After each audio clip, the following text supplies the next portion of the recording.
हरे कृष्णा। आप सभी का आपके अपने YouTube चैनल पर हार्दिक स्वागत है। आज की इस वीडियो में आप जानेंगे कार्तिक मास में स्नान और तुलसी पूजन की सरल विधि के बारे में।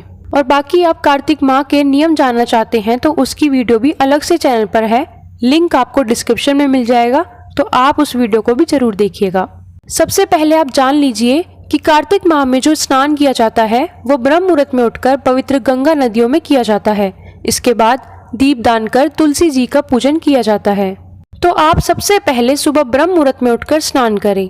जैसे कि आप सभी को पता है, स्नान पवित्र नदियों में किया जाता है, पर अगर आप लोग नदी या घाट पर स्नान के लिए नहीं जा सकते हैं तो आप स्नान करने वाले दिन से एक दिन पहले रात को एक बाल्टी में अपने लिए पानी भरकर रखें और उसे रात भर खुले आसमान के नीचे, छत पर या बालकनी पर रखें। फिर सुबह ब्रह्म मुहूर्त में उठकर जो आपने रात भर पानी की बाल्टी खुले आसमान के नीचे रखी थी, उस पानी में थोड़ा सा गंगा जल मिलाकर मन ही मन श्री हरि का ध्यान करें और स्नान करें। देखिए, कार्तिक माह में स्नान के लिए ठंडे पानी का ही इस्तेमाल किया जाता है, पर अगर तबीयत खराब होने के कारण आप ठंडे पानी से नहीं नहा सकते हैं तो आप हल्का गुनगुना पानी भी ले सकते हैं। और रोज आपको इसी तरह स्नान करना है। रात के समय बाल्टी में पानी भरकर उसे खुले आसमान के नीचे रखें, फिर सुबह गंगा जल मिलाकर उस पानी से नहा ले। स्नान करने के बाद सबसे पहले घर के मुख्य द्वार पर पानी से सेवल करें और एक दिया जलाएं। इसके बाद अब पूजा की तैयारी करें। अगर आपके घर में लड्डू गोपाल जी हैं तो उन्हें भी जगाकर स्नान कराएं और उनकी भी पूजा आप तुलसी जी के साथ करें। और अगर शालिग्राम जी हैं तो उनको भी कार्तिक माह में तुलसी जी के साथ स्थान देकर उनका भी पूजन किया जाता है, तो आप उनका पूजन करें।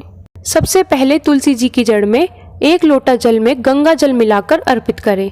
शालिग्राम जी को भी स्नान कराएं। फिर तुलसी जी को सिंदूर का तिलक करें। शालिग्राम या लड्डू गोपाल जी को चंदन का तिलक करें।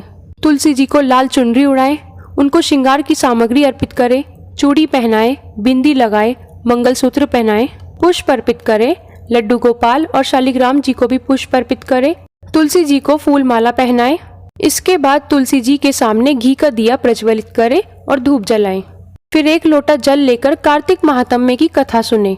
कहते हैं तुलसी जी के सामने कार्तिक महात्म्य की कथा सुनने से घर में सुख समृद्धि और धन वैभव की प्राप्ति होती है।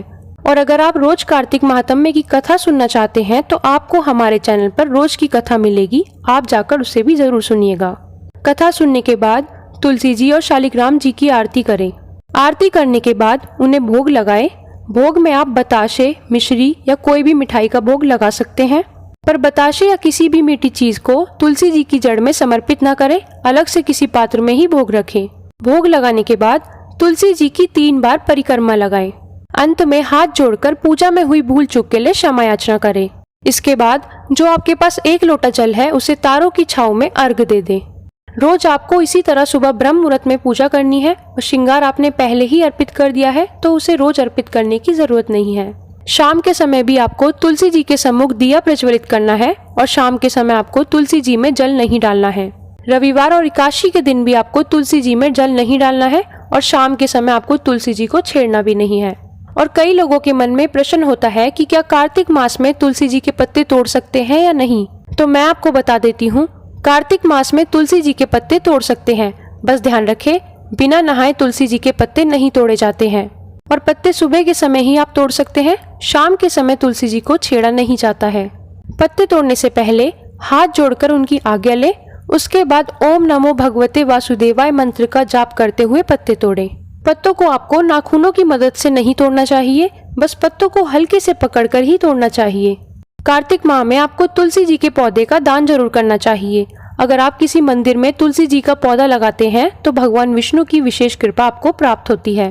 पूजा के बाद लड्डू गोपाल जी को वापस उनके स्थान पर बैठा दे और जो भोग आपने लगाया है उसे परिवारजनों में बांट दे या फिर आप गाय को खिला सकते हैं। तो ये थी कार्तिक माह में तुलसी जी की सरल पूजा विधि।